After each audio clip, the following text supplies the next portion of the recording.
Good evening, everybody. Thank you for joining us tonight. Sorry, we're a little bit, just had a couple of little technical hitches to get underway tonight, but it looks like we're off and ready to go. Thank you very much for joining this webinar this evening. This is an ISC Integrity Systems Company webinar that's been held in partnership with the Tasmanian government. My name is Cherie Young, and I'm the Communications Manager at ISC and will be your host this evening. So just to give you a bit of an overview, this webinar is designed to help you better understand the red meat integrity system and how it works, so that our industry can continue to produce the quality red meat that is safe to eat and fully traceable. I'd just like to say thank you very much again for joining on this evening, and thank you for submitting some questions through registration. We will be doing our best to answer those in our Q&A box tonight that you'll see at the bottom of your screen. We've got representatives from ISC and the Tasmanian government on hand. So if you have any specific questions that come to mind, in addition to the ones you've already asked, please pop them in that Q&A box and the team will get to those. Just like to also let you know that this session is also being recorded. So in the coming days, there'll be an email coming out to you with the link to this recording, the questions and answer transcript from this evening, and including registration questions and all of the other resources that we have about the programs that we're going to cover tonight as well. So keep your eye out for that. Now, just as a bit of a overview, I'm going to start off by giving you a bit of a rundown about Integrity Systems Company and sort of how we fit in and what our objectives are with what our business is all about doing. Then I'm going to cross over to Elizabeth Bradley, who's the Quality and Compliance Manager of Integrity Systems Company, and she's going to give you an update on the Livestock Production Assurance Program, which will also touch on a new self-assessment tool that's due to be released soon, that is going to sort of just be a bit of a different way to accredit and re-accredit with the program. Then we'll have George Basher, who is ISC's operations analyst, and he knows the NLIS system inside and out, and he will give you doing a demonstration live on the webinar tonight about how to do property to property transfers of your tag numbers, a number of other key sort of NLIS functions that you kind of need to know how to do for the eID rollout. And then he's also going to do a bit of a brief overview of the sort of key functions for the eNVD web system. So he's going to sort of show you how to create a consignment, how to share that consignment, and just touch on a few pieces of information about that as well. And then at the end of the last but not least, we've got Dean and Mazzino from the Tasmanian government, who are going to be coming to talk about some Tasmania specific details to do with sheep and goat eID and just requirements from Tasmania. But like I said, there's a lot in it. As you get your questions, put them in the chat and in the Q&A, and we will be doing our best to answer them. We've got George, Elizabeth, Callum from ISC, we've got the team from Tasmania here, so there's plenty of hands on deck to get them answered. Now, I'll just give you a bit of a sort of background about ISC, just for those that might not know.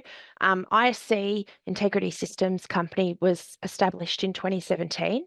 Its chief task is to manage the red meat integrity system. And so this key focus of this is on-farm assurance, animal identification and traceability. And it's all about ensuring that we meet these requirements so that Australia continues to access global markets, which of course are key. ISC is guided by Safe Meat, which is a partnership between industry and government, and also by a group called the Supply Chain Task Force, which is made up of representatives from all the different peak industry councils that operate in this industry. So this diagram just gives you a bit of a view of that. So you can see ISC, we are a subsidiary business of Meat and Livestock Australia. So together with MLA, we work to service the red meat industry. That's our key kind of role. The next slide, just to give you a bit more depth on the programs we offer or run. We have the two key programs, the National Livestock Identification System, which is Australia's system for the identification and traceability of cattle, sheep and goats. It reflects Australia's commitment to biosecurity, food safety, and provides Australia with a very competitive advantage overseas. All the animals are identified with an accredited NLIS tag or device from their property of birth. And as the animals are bought, sold, and moved along the supply chain, each movement is recorded on the NLIS database. And using this information, the NLIS is then able to provide a life history of that animal's movement. So the system is underpinned by state and territory legislation, and it enhances our ability to track livestock during diseases and food safety incidents. Now, the current NLIS system has been around now for over 20 years. I think it's nearly 25 years. And a major project is underway at the moment to deliver a new and more user-friendly system. It's due to be delivered by 30 June 2026, and it will offer a vastly improved user experience for all involved. And we're really looking forward to seeing that come through. The LPA system, or the Livestock Production Assurance System, is the other key program that ISC manages. So this underpins our market access for Australian red meat. It ensures that on-farm management of biosecurity, animal welfare, and the food safety is upheld. And accreditation within this program provides a tick of assurance for your product from producer, from yourself, all the way through to the consumer. It demonstrates a professionalism of our industry, and it underpins, again, our market access, which is a key requirement. Now, in the middle there, you've got the eNVD or the NVD, the LPA NVD. Now, these are legal documents which communicate all of this food safety and treatment status of every animal as it moves through the chain. So it's a very important part of the process. The central component of it that pulls both of these together, the LPA and the NLIS together, to the eNVD or the NVD is the Property Identification Code. Now, PICs, the Property Identification Codes, is a code that you get allocated by your state and territory department to identify your property as a livestock producing property. So incorporating that PIC number into the NLIS and the LPA is the only way that the traceability and the food safety can be managed nationally. So that's how it all kind of comes together. Now, just the next slide just gives you, again, some key objectives that we're really trying to achieve at ISC, or what we hope will come out of the programs that we run. This is the goals. So ISC objectives: that the LPA and the NLIS are linked through the Property Identification Code system to continue to bring that quality, that food safety, animal welfare, and traceability together in the one system. The next one is that the NVDs or the eNVDs are used to prove that the LPA requirements have been met as stock move through the supply chain.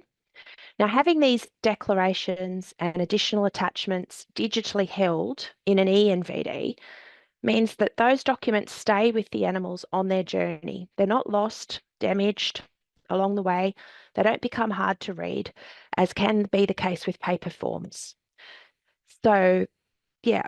And then all LPA accredited producers are supported in running your businesses in accordance with these requirements. So that's a key objective for us at ISC, is to support and help you understand the program requirements and be well informed so you know how to meet those.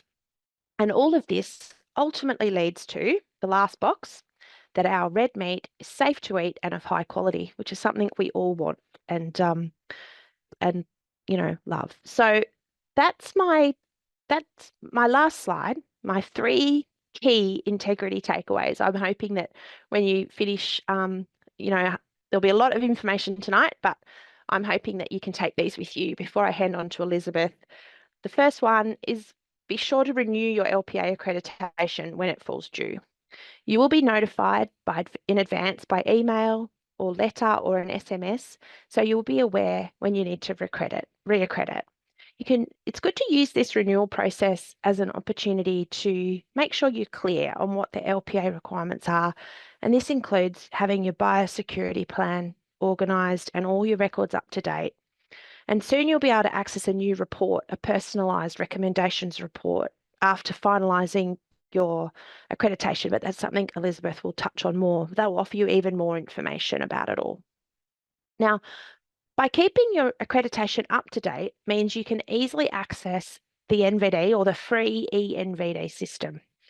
The eNVD system has undergone a number of improvements over the last 12 months to make it more accessible to different types of users. So we really encourage you to give it a go. It is now possible to SMS the submitted consignments if you're using the mobile app, or email submitted consignments through the web or your phone. And yeah, so we really encourage you to give it a go. But the key message is check that you're with your receiver that they're good to receive an eNVD in this way. And also just to make sure you fill them in completely. That's also very important. And my last top tip takeaway is when it comes to NLIS approved devices for sheep and goat eID, it's really important to remember that you have to use species-specific NLIS approved devices. So sheep for sheep and goats for goats. So that is my little introduction. I'm going to now pass you on to Elizabeth Bradley, who's going to take you through the LPA program a little bit more detail. So don't forget, this is being recorded. Put your questions in and we'll be getting back to you to answer them. I'll welcome Elizabeth. Thank you. Thanks, Cherie. Hi, everyone.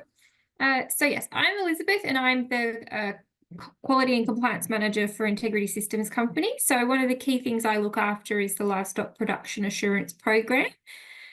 So as Cherie mentioned, LPA is all around the on-farm assurance. So what you're doing on your property to assure food safety and that meat that ends up on our dinner plates, as well as animal welfare and your on-farm biosecurity practices as well. So as she mentioned was just before, the records you keep as part of your LPA accreditation are needed to back up what you declare on your National Vendor Declaration. So it's equally important and it really supports those National Vendor Declarations. So I'm going to tell you a little bit about some changes to the program, but first I'm going to tell you about why LPA is so important. So $74.5 billion industry is the red meat industry at the moment, and that's money in your pocket when you sell your livestock. So just keep in mind that LPA helps support access to markets overseas and domestic as well, in providing the assurance around food safety that our customers want. So LPA is vital in terms of that value for you as a producer, and giving us that market access. It also helps protect what we have as a really strong industry in terms of biosecurity, and helps supporting that biosecurity and traceability aspect and working in with NLIS. LPA also helps support animal welfare because ethical production of livestock is also a consumer sentiment as well that customers are more and more focused in on as well. So LPA is really important to the industry, and that's why we love talking about it with you.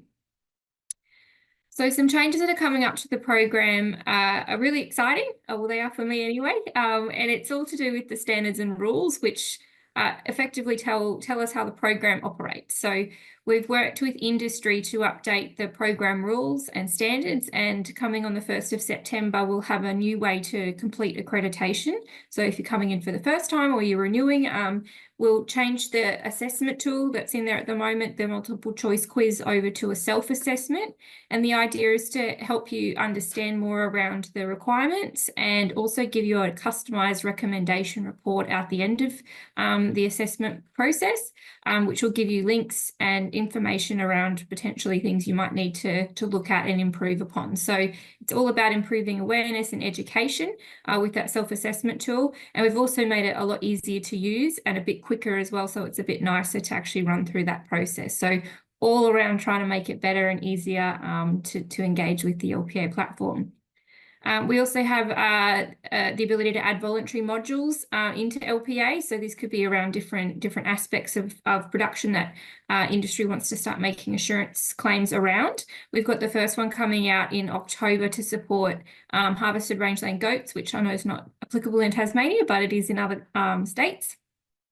We're also set up activities to enable making additional declarations on eNVDs, where we can provide those assurances or other linkages with other programs, and also looking at how we can reduce compliance burden and audits by sharing information across different compliance programs in industry, and just generally clarifying, streamlining, and making things a bit easier and nicer to understand as well. So lots of exciting changes to improve the program and make it easier to be accredited as well. So very exciting things are coming.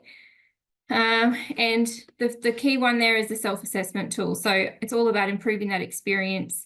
The LPA learning will still be available on demand, and you get that personalised recommendations report. So next time that you're due for accreditation, it'll automatically prompt you through it. So you don't have to do anything other than what you would normally log in and complete. So it'll be look a bit different, but definitely a lot easier to do, and hopefully an improved outcome at the end of it. So that's our exciting news for you.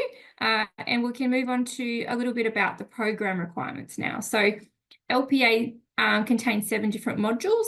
I think we were referring to them as elements before, but we're talking as modules now. So the different modules are all your standard requirements about what you need to do and demonstrate and meet on farm to meet the requirements of the program. So we've got the 7 there up on screen that I'll just run through at the high level, the key things that you need to do to be in compliance with LPA. So at the start, we've got the food safety requirements, which is module 1, 2, 3, and 4. And so these will look at making sure that the meat that the livestock produce is safe to eat.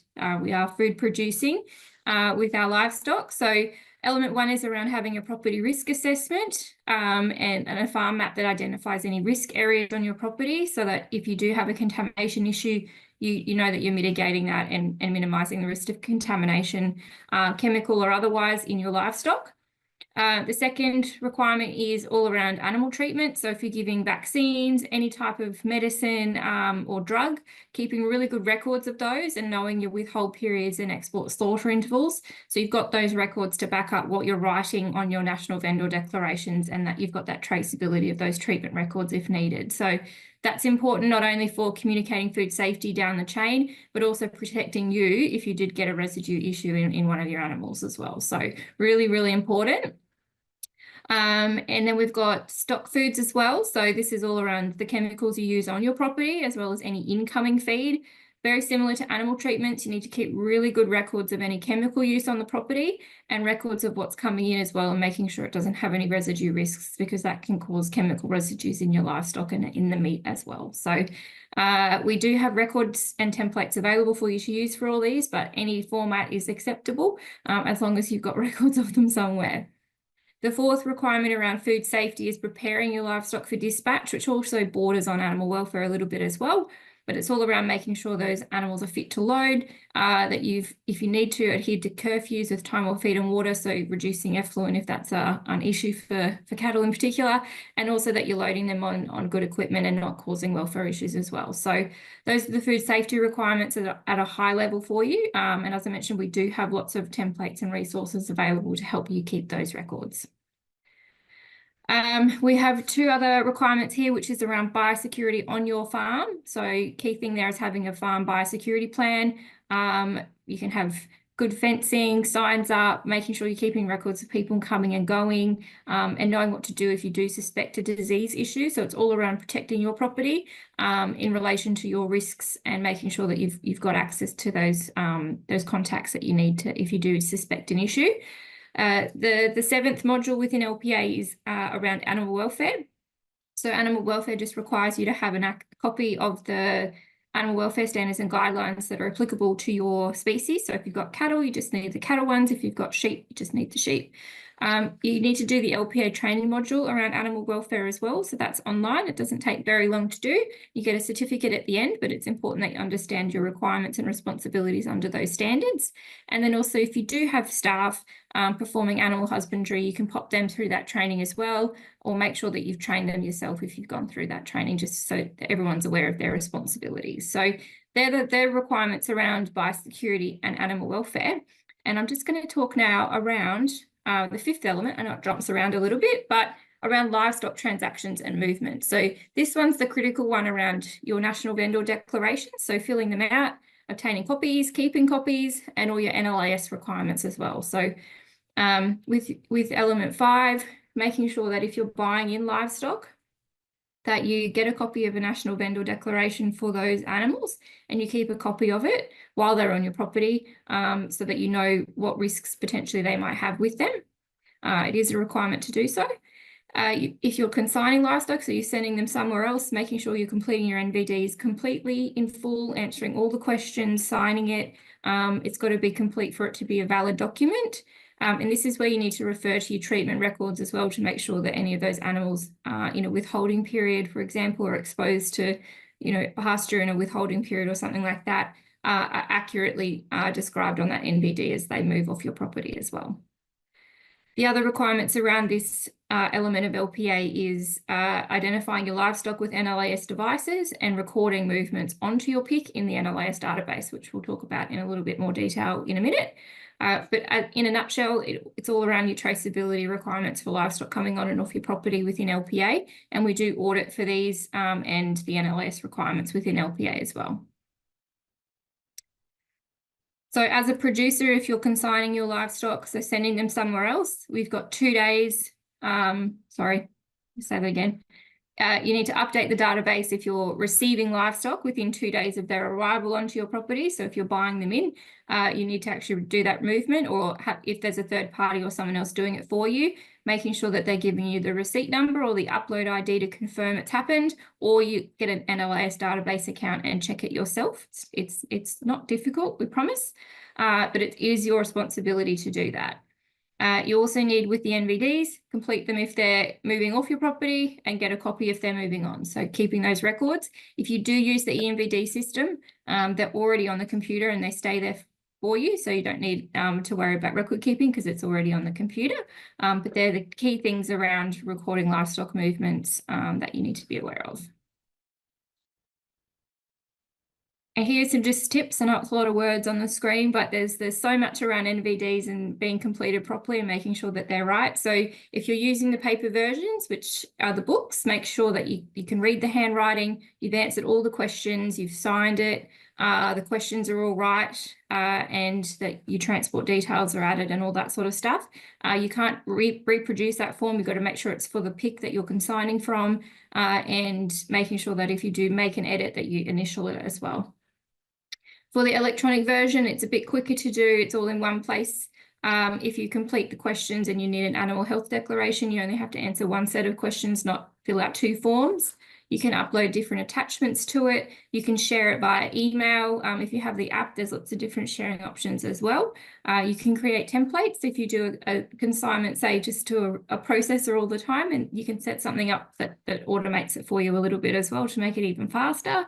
And again, it's stored all in one place and it's available for you if you need it in one place. So either option's acceptable. EMBDs also integrate with NLIS, so we've got a faster, more accurate way to do traceability and consignment monitoring that way as well, which really supports the traceability through the supply chain. Now, I mentioned before around resources, but we have a full record keeping book that you can download off the internet, or you can order it through your LPA account. There's templates you can use. You don't have to use all of them. There's also fact sheets and information sheets and lots of templates and resources available for you as well if you need help, or you want to give your hand a try at our record keeping templates. They're free if you use the online versions as well. You can print them off, obviously, if you need, but they are resources available if you need them. Now I'll talk about the National Livestock Identification System. So this is all around tracing your animals through the supply chain, so from birth right through to death. So the 3 key elements of the NLIS system are your property identification codes, your livestock tags, and recording those movements in the NLIS database. So those 3 things all work together to make sure we can trace livestock right from when they're born, or the property they were born on, right through to when they're processed in the abattoirs. So some key things about livestock identification, because it's a hot topic, especially with sheep and goat eID. It's in legislation that you need to apply an NLIS approved identification device onto the animal before they move off the property. And it has to remain with the animal for its lifetime. If it does fall out or it stops working, then obviously there's a replacement process with that.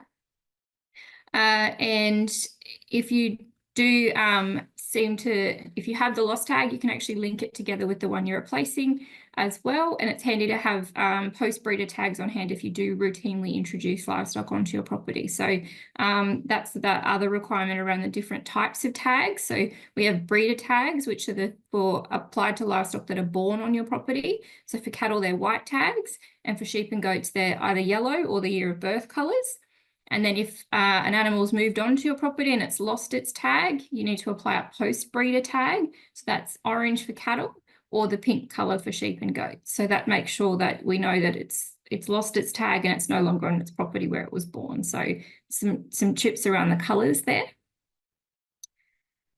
In terms of the animal IDs, especially around eID in particular, the eIDs are species specific, like Cherie said. So when you order your tags, the manufacturer will upload the full list of those tags onto your pick in the NLIS database, and they nominate when you order a species for those. So if you have both sheep and goats, you need to be really careful which ones you're applying because they are species specific. On the sheep tags, they'll have specific letters printed on them. So for sheep, you'll get an S or a T, depending if it's a breeder tag or a post-breeder tag. And if it's goats, you'll get a K and an L. So that's how you can tell, looking at the tags, because they're the same physical tag, that they're different. So you just need to be mindful of that when you're ordering, that you're getting the right tags on the order form, and that if you do have both, that you're applying the right tags for the right species as well. So just some tips for you as well to look out for. These are for sheep and goat producers. These are the pictures of the currently approved electronic identification devices for sheep and goats. So these can all be used on sheep and goats except for the leg band, which can only be used on goats. Again, when you're ordering them, making sure you're specifying it's for sheep or for goats. We have a couple different types. You've got wraparounds, which are the sort of one-piece tags there that loop around the ear. And then you've got a button tag from Allflex as well that is sort of like a two-piece tag that is similar to the cattle button tag, a bit smaller though. And then you've got a dual pin as well that has 2 points of anchorage. So those two, all those different tags will suit different operations. So really have an assessment around what kind of fencing you have, what kind of vegetation, and if you're having issues with retention, make sure your application method's really good, make sure you're using the right applicator, and maybe try a different tag type if that other one didn't quite work out for you as well. So just some tips as well around your tags are really important to make sure they're applied correctly. And of course, the third requirement in NLIS is around recording those livestock movements. So this is the receiver's responsibility. So if you're selling them onto the processor, they'll do that movement record for you. If you're moving them to or via the sale yard will take care of that. But if you're sending to another producer and you're the receiving producer, you need to make sure that you're doing that transfer as well. So that's the responsibility in legislation, just to be mindful of. It is free to create an NLIS account and monitor this yourself and have a play. You won't break it, I promise. And just keep in mind that if you're buying livestock through platforms like Auctions Plus or a Facebook or a Gumtree or anything like that, be mindful you need to do that transfer yourself because those platforms won't do that service for you. And you can actually record the NVD number in your transfer as well for NLIS, which links together that NVD, and the NLIS system. So really bolstering that traceability for us and helping us trace quickly if we need to. So that's the end of my slides. I'll hand back to you, Cherie. Thank you, Elizabeth. Great stuff. Now, next we have George Basher, who's going to do a demonstration of the NLIS and show you some of the key features as well as the eNVD. So I will now introduce George to come in. Thank you, Cherie. Okay. The transfer some tags in the database and eNVD, as Cherie initially pointed out. So, my name's George. I work in Elizabeth's team, the operations team. I've been around since 1999 on the system, so barring any issues with my laptop, things will run smoothly. Elizabeth did say you can't break the system, so go in there, run a few reports, and I'll show you how to do that. So the first thing is we'll log in. So the URL is just nlis.com.au, and this is the home page. Now we're going to log in via My Malay, which is fairly new, and the purpose of MyMLA, using MyMLA, is you can put all your accounts into one, and I'll go through some of those in a second. So if you haven't got an account, you request one. I've got one already, so I'll log in.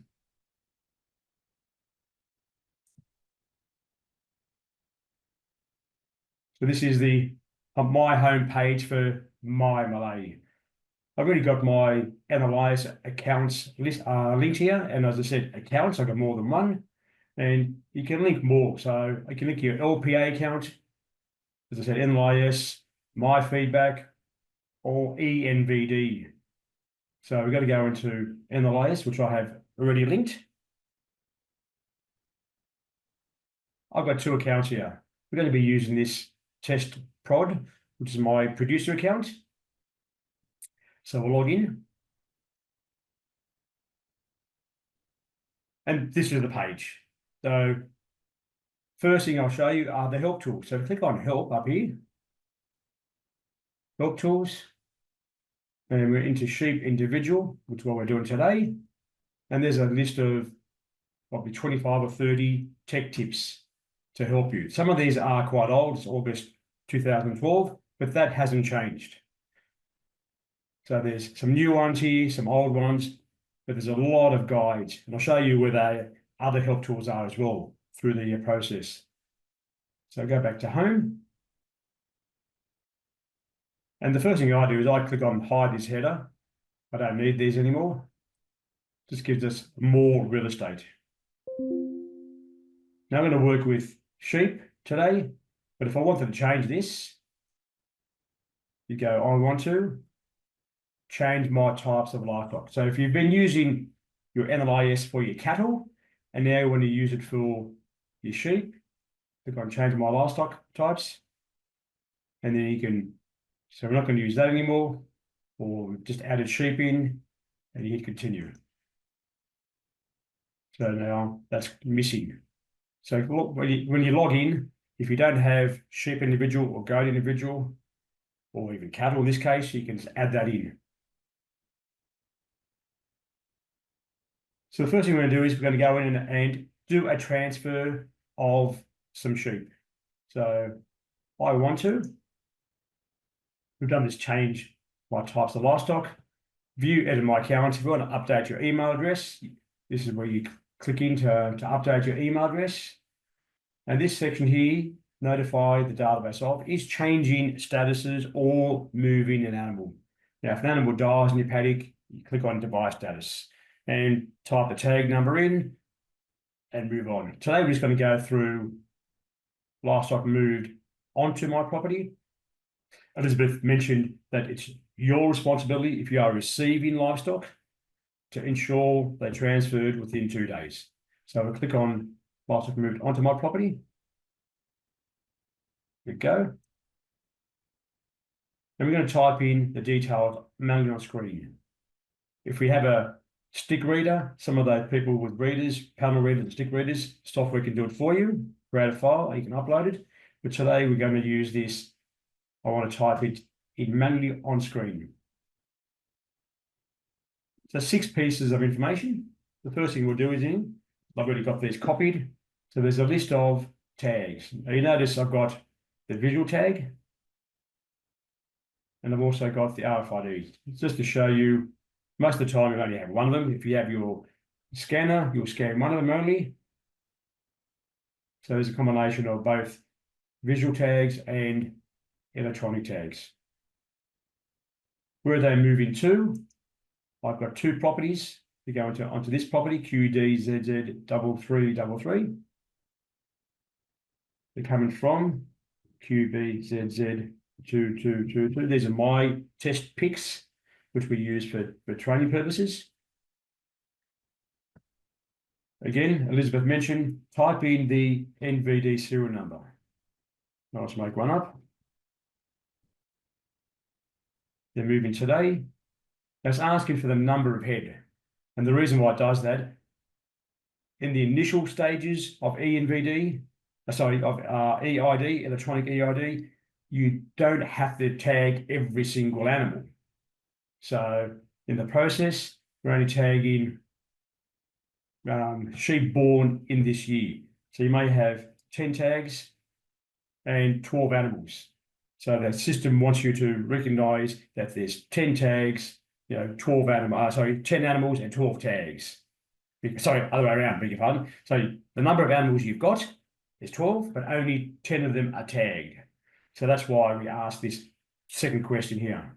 So you could say, well, there's actually 20 animals, but these are the only ones that are tagged. The others were born a year ago. We continue. It's asking us to verify. You send them to this property, from this property, that NVD serial number, and the number ahead is 20. Again, there's not 20 tags there, because not every animal is tagged. They don't have to be. So this is an interim measure. Obviously, after 2027, everything has to be tagged. We click send.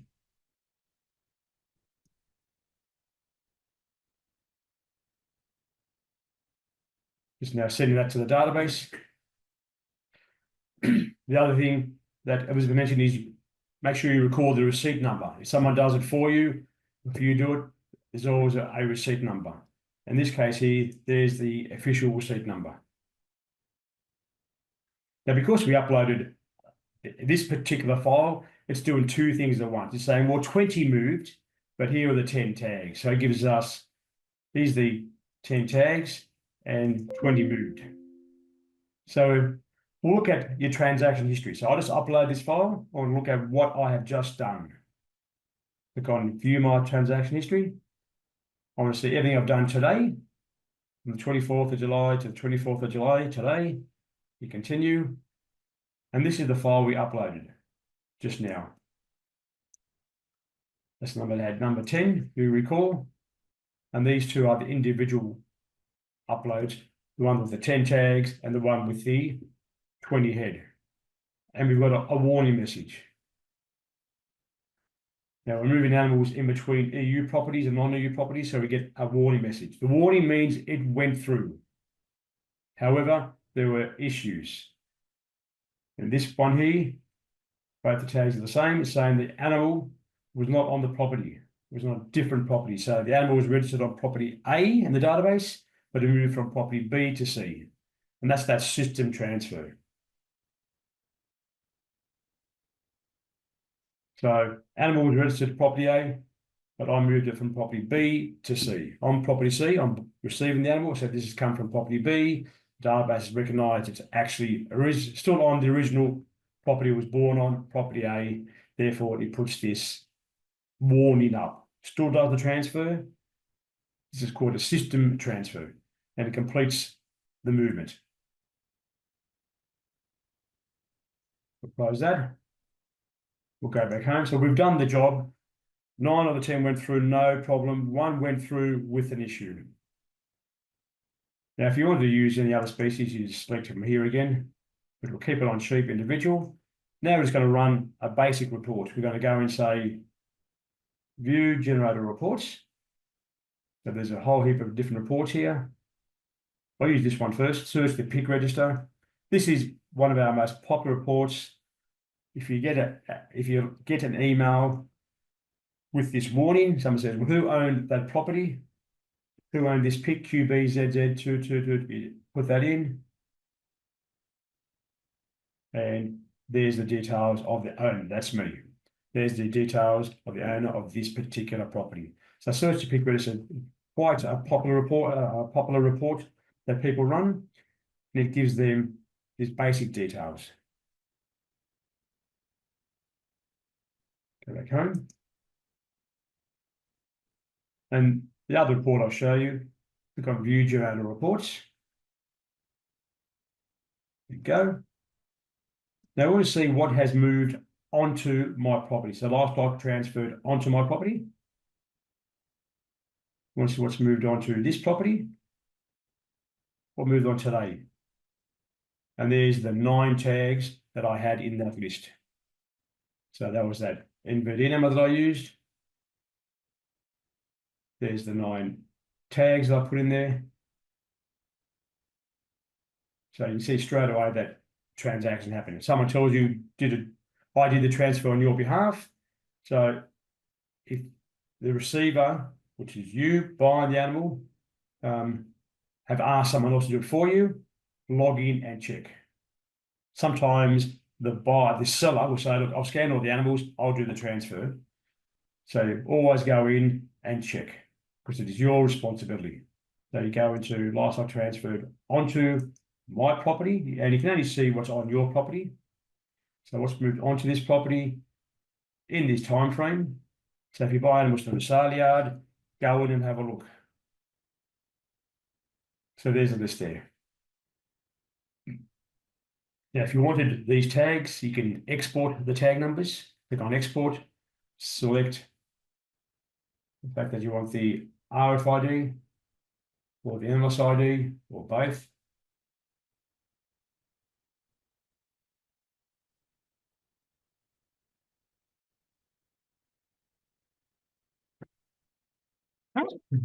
Excuse me. So there's this are the tags. And you can export that into your tag bucket file system. And a lot of people use their tag bucket files. So that's your tag bucket file.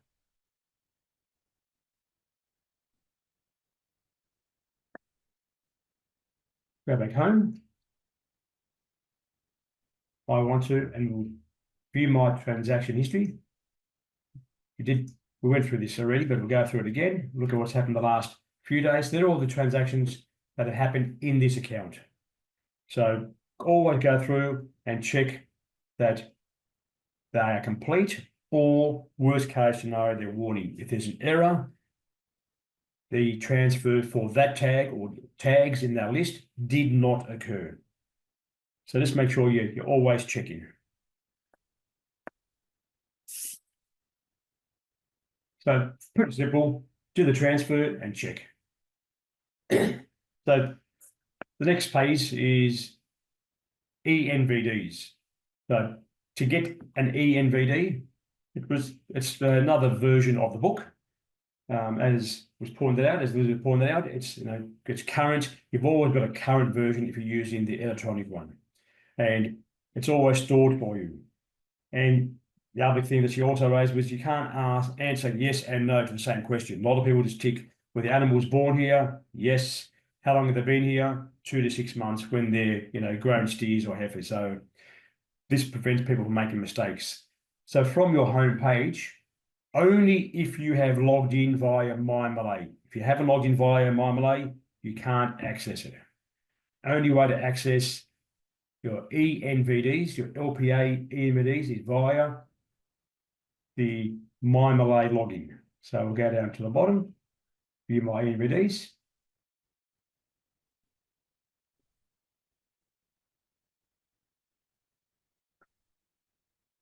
Now I was testing a couple of days ago and created a consignment. So these are going to Greenhams in Tasmania. We're going to create a new one. So that's my login. I click on create new consignment. I've created a template and I'll show you how to create a template. So you go and create them from scratch. Where are they going to? We'll use Longford this time. So there we go. We're going to go to JBS Longford. Click on that. When are they going? They're going tonight at 9 p.m, 9:10 p.m. Makes it easy to click. We're sending cattle, sheep, so we're going to send cattle. We're just doing an NVD. The other thing Elizabeth mentioned is you can have multiple forms. So if you're part of other programs that show up here, if you want to do a health declaration, and some plans require a health declaration. So you do them both together. I'll only select the NVD for now. And then you start adding live type descriptions, number of head, 5, breed, selected, no, 5 head.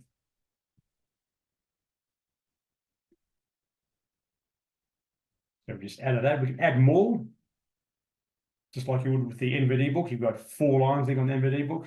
Just going to keep going. We're not going to answer this question. We're just going to keep going. Otherwise, we'll be here for about 4 or 5 minutes. The same sorts of questions.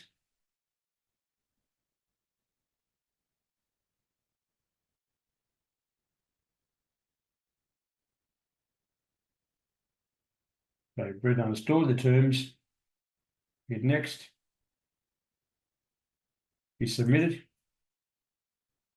You can still make some minor changes, which is good.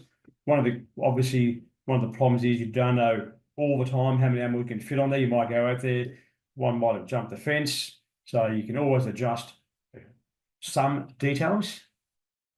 And you've got 7 days to do it. It's 7 days to do it after the movement we submitted. And this is now the eID.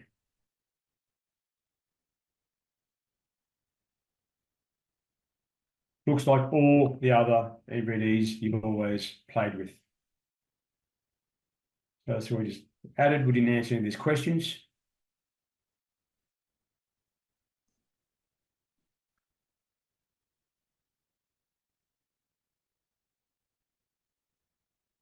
So we've created, we've submitted, and it's all done.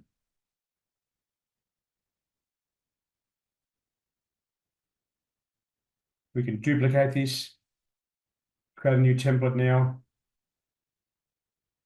And when you've opened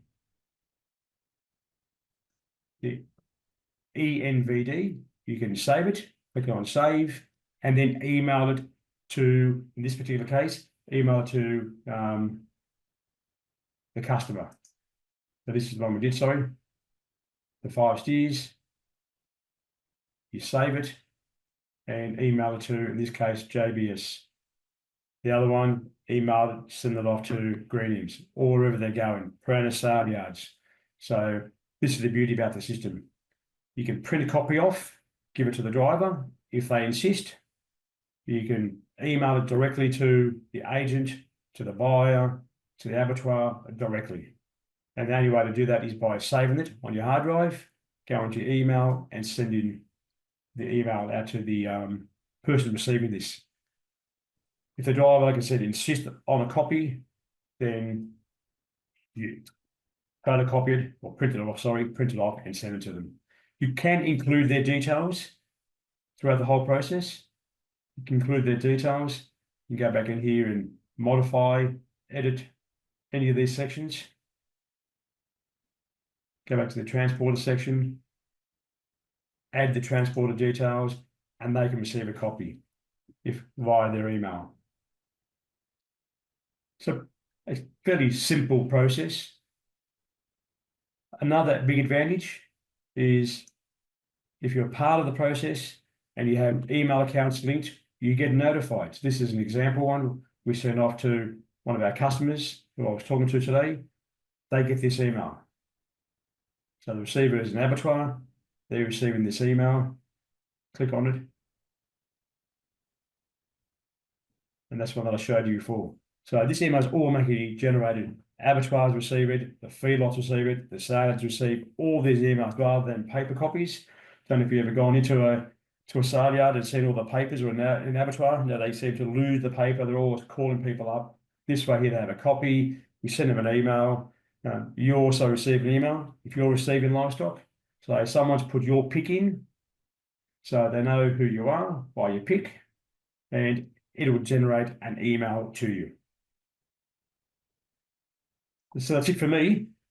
But go in, play with the NLIS system. It's not that difficult. You won't break it, and you get more accustomed to it.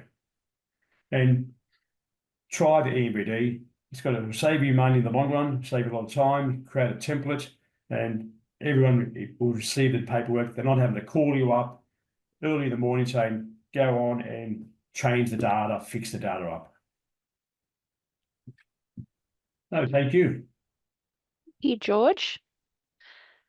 That was great. Thanks, George. Okay, so next is we have Mazzino from the Tasmanian department here to talk to you. So I'll introduce Mazzino now. Thank you. Yeah, thank you, Sherry and George. Yeah, my name is Mazino, the Senior Policy Officer here for the Primary Police Traceability Program. And yeah, so we do regulate livestock movements for using both the NLIS database. So that's also for cattle, sheep, and goats, and also for other livestock. So I'll just go through some of the things here which you need to know. In terms of animal identification, you just need to ensure that your livestock are properly identified before they leave the property. Of course, if the animal is born on the property, you need to put in a breeder tag. If the animal is was on the property that was not born there, you need to put in a post-breeder tag. I think just one thing to note is that ensure that you're authorized to order tags on a pig. If you are on a property and you are not currently authorized, you need to apply to the department to be authorized to order those tags. And also just to ensure that we are aware of those who are operating under the pig.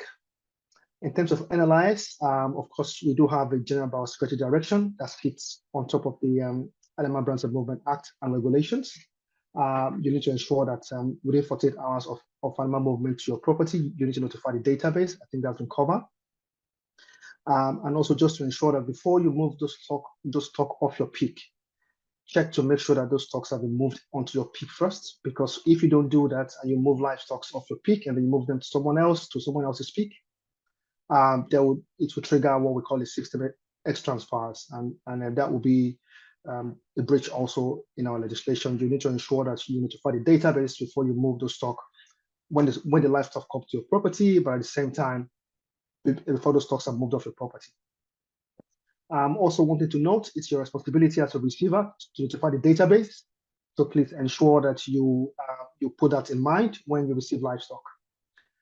For pig reconciliation, that has been handled in the past. Just it's good to check your holdings, check the stocks on your pig. Sometimes you may have a large number of devices or livestock on your pig, but in reality, when you look at your stocks right there in the farm, they may not be the true number. Try to make sure that livestock have been moved on, have been moved off, and for devices that are not actively on an animal, you can always switch them off or make them inactive.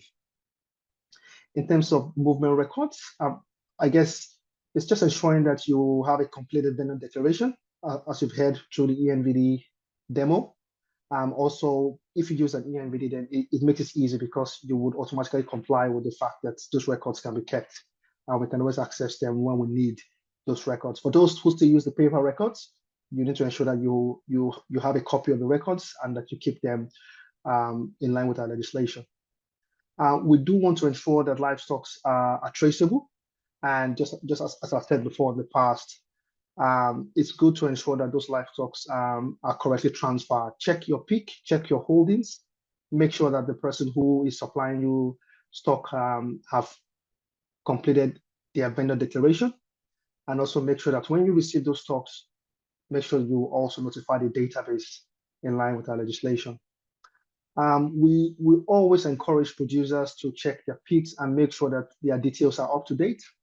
If you purchase a new property or you purchase or you're leasing a property, ensure that whoever is leasing that property, or if you have a manager or you have someone else running livestock on the property, make sure that you notify the department so that we can add the person to the pig. The more we have accurate data sets on those who run livestock on the property, the more we can always rely on those data in case we have an investigation or we have an outbreak that requires us to contact the operators of the pig. If you run livestock beyond cattle and you've had a couple of sheep and goats on your property, it's good to notify the department just to let us know from time to time. And then we can always update those details. If you use our online system, which is called PRAS, you can always go online and you can always update your own enterprise. So for your enterprise, it's really just telling us how many stocks you have. You could do it every 6 months or every 3 months. If it's for cattle, sheep, and goats. So I guess that's just the summary from my side. If you have any questions, please feel free to contact the department on nlis.task at nra.task.gov.au. If you want to call, you can always call our support team within Biosecurity Tasmania, and then they will direct your inquiries to us. Yeah. Thank you very much. I will hand over to Dane Vincent and will speak on the sheep and goat eID project. Thank you. Thanks, Mazzino. That was really good. I'm just going to give a very quick run through in the few minutes that we've got left about the Tasmanian rollout of sheep and goat eID. So I'm the project manager. I'm working in Biosecurity Tasmania in the Department of Natural Resources and Environment. Next slide.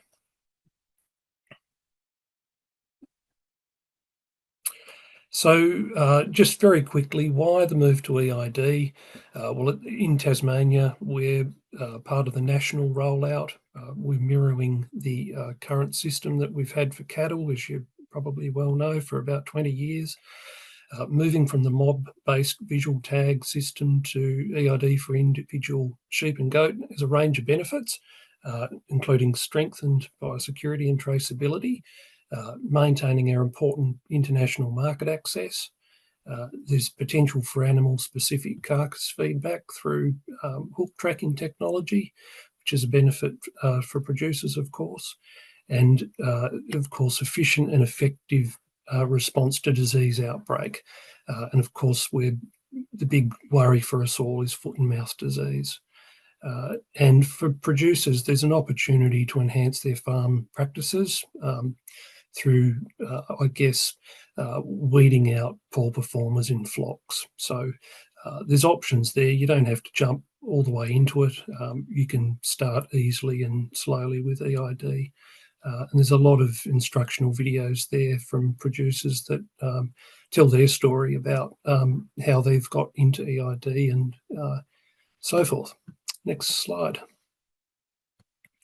So our project, it's running over 4 years. It's estimated to be about $15 million in investment, and that comes through work through the TFGA and the consultancy report that BD Insured put together for them that was released in 2023 that looked at the of how we might roll out eID for sheep and goats in Tasmania.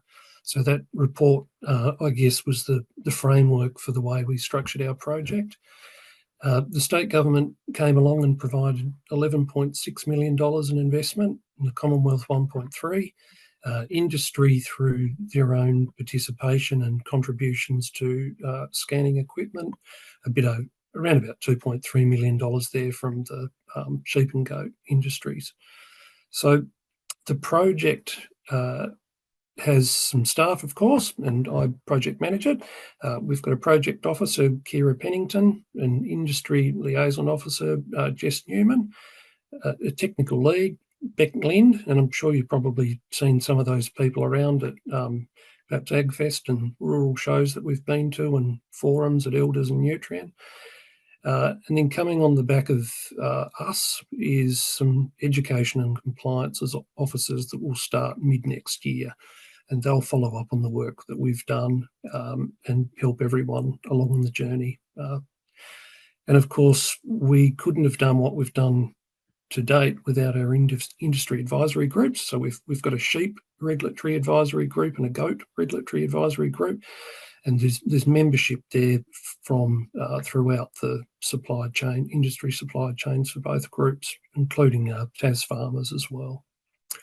Next slide. So financial support. We've got 3 grant rounds that are operational at the moment. And for information on those, there's a web link there at the top of the slide.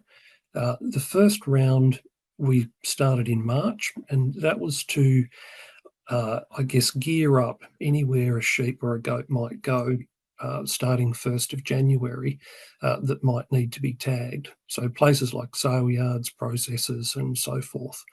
And the value of that grant round is about $2.3 million. And the government's providing 75% of the cost of the equipment that those entities need. The second round is the eID tag rebate scheme, which is running over 2 financial years, and we've got about $2.8 million for that. $1 off the retail price of fully accredited NLIS ear tags, and $4 off the retail price of fully accredited goat leg bands, where ear tags are not suitable for particular types of goats. So you can buy your tags now at a rebated rate, either online or through your local rural supply store. The final round I'll just mention is for owners of sheep and goats and those categories that are listed there. So again, there's 75% of the cost of particular scanning items that owners of sheep and goats may need after the 1st of January. Not everyone will need equipment, of course. If you've only got a couple of sheep or you're a hobby farmer, you perhaps can do your transfers manually. But people that have a lot of sheep and goats, of course, will need proper scanning equipment. For show societies, not-for-profits and school farms, there's a rebate of 100% of the cost of handheld scanners. So there's a lot of information there. Go to our website, have a look, see where you fit, and apply for a grant. Next slide. So it's just a quick diagram of the rollout. You'll be able to look at this slide in more detail, but you can see from the 1st of January, all sheep and goats that are born from that date will need an eID tag before they leave their property. If your animals never leave your property, they don't need an eID tag. And from the 1st of January, we'll be scanning eID tags wherever they appear throughout the supply chain from that point forward. And of course, it's not until 1st of January 2027 that existing stock need to be tagged. So this slide will be available to have a look at in a little bit more detail. So next slide. And the last thing I'll talk about is at the moment we've got public consultation is open for new draft biosecurity livestock traceability regulations. Once enacted, they'll create a new legal framework for eID traceability in Tasmania. And the framework will align with the NLIS standards and the National PIC business rules. Detailed requirements are set out in industry standards, which will be published on the NRE website. So we've got about 2 weeks left for public consultation on those regs. I encourage you to have a look particularly at the draft industry standards, because they're easy to read documents that set out the requirements for traceability of sheep, goat, cattle and pigs actually. So have a look at those. There's an email address there if you want further information. And of course, we'd like people to make submissions on those. That was it. Thank you, Dean. Thank you, Cherie. No, that was great. Thanks for that, taking everyone through that. I think that pretty much brings us to a close. We have run a little bit over, but I hope you've all enjoyed or gotten something out of tonight's webinar. Don't forget, there's a survey link in the chat that we'd love you to fill in so we get some feedback on how this went and if there's any other information you were looking for, so we can consider that for future. But in the meantime, keep your eyes open for your email pack that's going to come with all the resources linked into it to help with the topics we've covered tonight. And before I finally say goodnight, I'd just like to thank everyone for coming along, and thanks to our wonderful panelists who were involved presenting, and also the behind the scenes team who were answering questions and did a great job. So thanks everyone for that. And we look forward to seeing you at the next webinar. Okay, good night all.